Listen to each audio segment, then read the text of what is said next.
2024 লোকসভার মধ্যে আরামবাগ লোকসভাটা খুব হাড্ডাহাড্ডি লড়াই হয়। আরামবাগে 7টি বিধানসভার মধ্যে এখানে বিজেপি 3টি দখল করে এবং টিএমসি 4টি এবং অন্য দল এখানে শূন্য আসন পায়।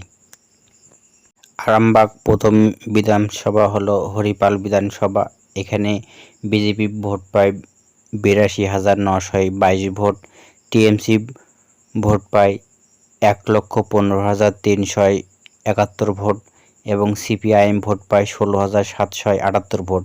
এই আসনটি হলো টিএমসি 32,449 ভোটে জয়লাভ করে এবং লিড নেয়। তার পরবর্তী বিধানসভা হলো তারকেশ্বর।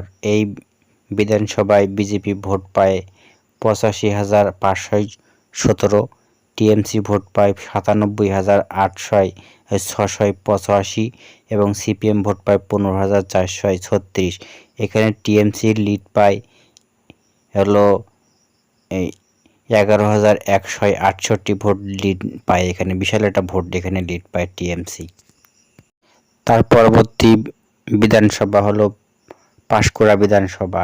এখানে বিজেপি ভোট পায় 1,14,636 এবং টিএমসি ভোট পায় 91,744 এবং সিপিএম ভোট পায় 9,545।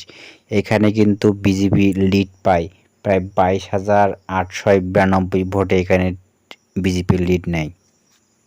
তার পরবর্তী বিধানসভা হলো আরামবাগ বিধানসভা। এখানে টিএমসি ভোট পায় 98,301, টিএমসি ভোট পায় 98,847 এবং সিপিএম ভোট পায় 12,846।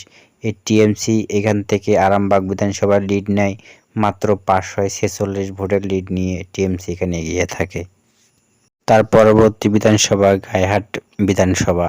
এই বিধানসভায় বিজেপি ভোট পায় 1,02,750 এবং টিএমসি ভোট পায় 96,846 এবং সিপিএম ভোট পায় 13,554। অর্থাৎ এই আসনটি হলো বিজেপি লিড করে হলো প্রায় 5,846 ভোটে লিড করে এই আসনটি বিজেপি। তার পরবর্তী বিধানসভা হলো খানাকুল বিধানসভা।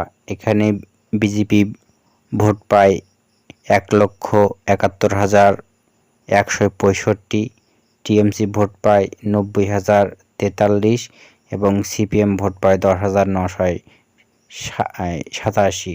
অর্থাৎ এখানে লিড পায় বিজেপি প্রায় 70,122 ভোটে। বিশাল একটা ভোটে ব্যবধান এখানে খানাকুলের লিড পায় বিজেপি।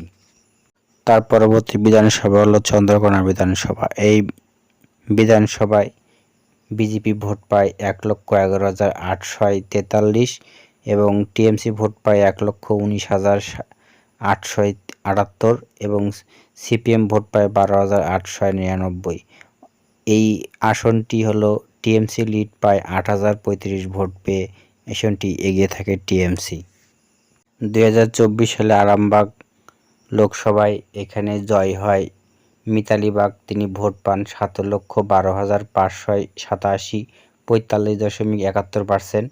সিপিএম ভোট পায় বিপ্লব কুমার, এখানে ভোট পায় 92,502, 5.93। বিজেপি ভোট পায় অরূপ কার্তি দিগার, তিনি ভোট পায় 7,61,088। এখানে টিএমসি হলো 6,399 ভোটে জয়লাভ করে।